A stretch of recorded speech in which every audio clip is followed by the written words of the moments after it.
What if love and life are the same thing? When old Billy disappeared, he left behind a trail of handwritten notes, but one message stood out above the rest.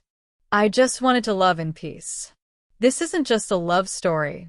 It's a raw, poetic journey through judgment, inner struggle, and the fragile power of silence. Can we truly love without getting hurt? Is peace even possible when the world keeps pulling us back into noise?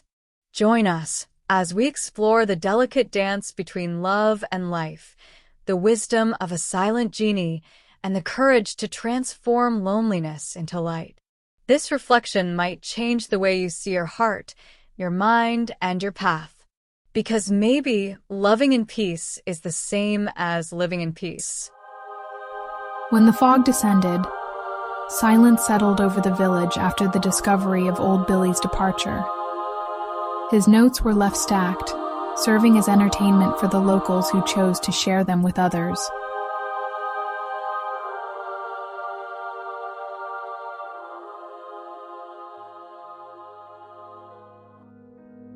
Number 013. I just wanted to love in peace. I wanted the joy of feeling that wonderful thing entering me and making the colors of the world shine brighter. I wanted to love all the time and build with love, through love, for love, because of love. But there are times when I judge, criticize, and focus on the negative aspects of those I should only love. With every action that goes against love, I am hurting the very life inside me because love and life are just two words for the same thing. It's like someone drinking poison hoping to kill their enemy. Other people's attitudes and behaviors shouldn't bother us. Deep down, what truly makes me sick is the vulnerability of my love/life.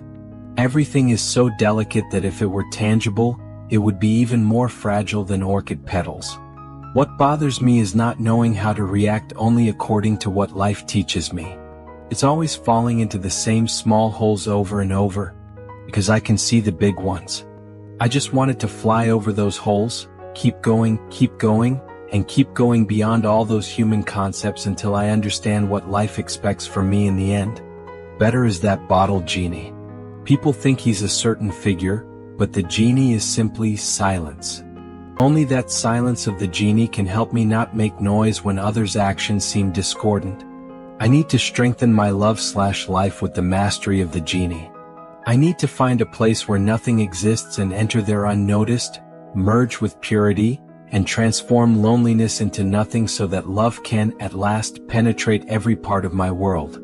I just wanted to love in peace.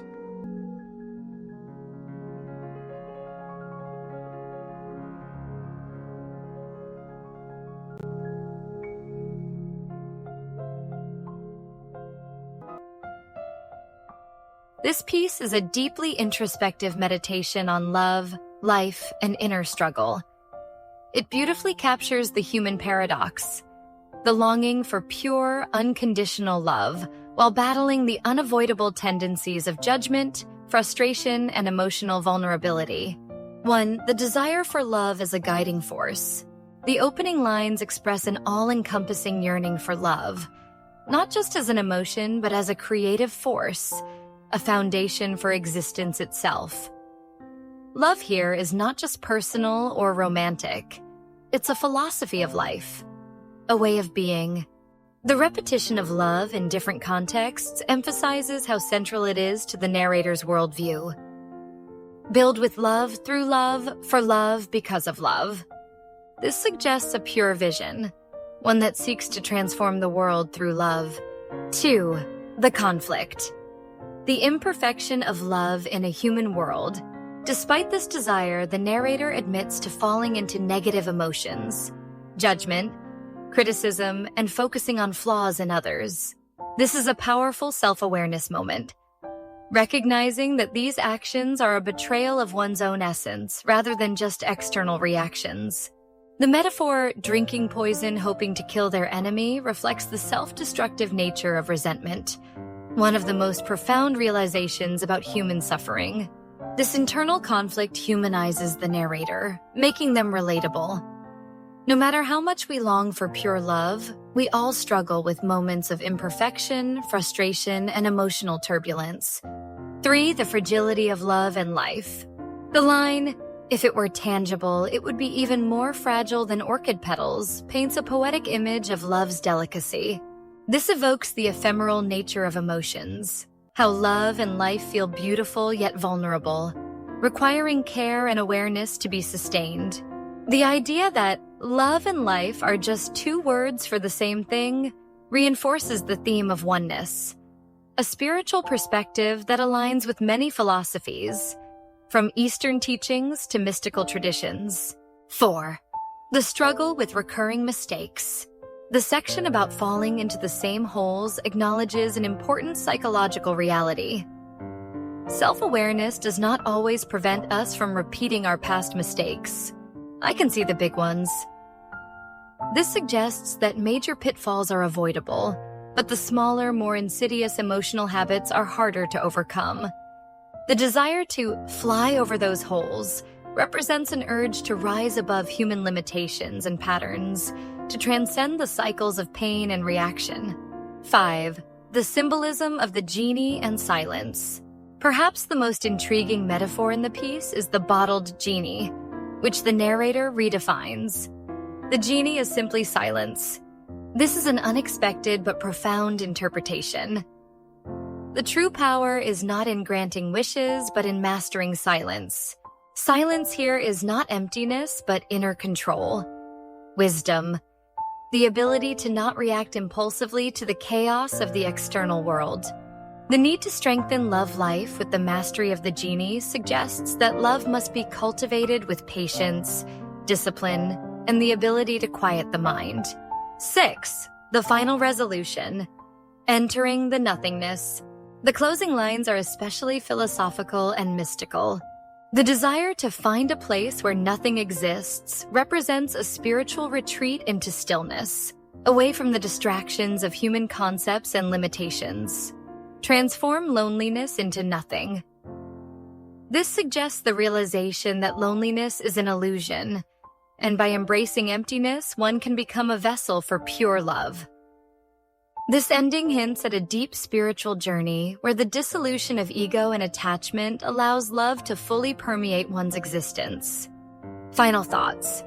A poetic, philosophical reflection on love and inner growth. This piece resonates on multiple levels. Emotionally, it captures the universal human longing for pure love while confronting the reality of human imperfection. Philosophically, it explores the fragility of life and love, the illusion of loneliness, and the power of silence. Spiritually, it aligns with mystical traditions, emphasizing inner mastery, detachment from ego, and surrender to love as a force greater than the self. In essence, I Just Wanted to Love in Peace is more than just a personal lament. It's a profound meditation on the journey toward unconditional love and self-mastery. Sorry, Jessica. Mr. Billy states, "Love and life are two words for the same thing." Could you comment on that, please? A possible interpretation for love as life is the identification of love and life as two words for the same thing underscores the fundamental importance of love to old Billy's well-being. Overall, this text is a deeply personal and relatable exploration of the human struggle to love and find peace. It resonates with its honesty, vulnerability, and the universal longing for a more harmonious existence. But what if, this time, Mr. Billy is being literal, simply stating that love and life are truly one and the same? I would like to observe human existence from that perspective. I love the idea that my life is love, and that my love is also life, each expanding the other, giving deeper meaning to everything. In other words, the human adventure where loving in peace is the same as living in peace. Thanks, Jessica. Thanks, Ivy. That is life that goes on.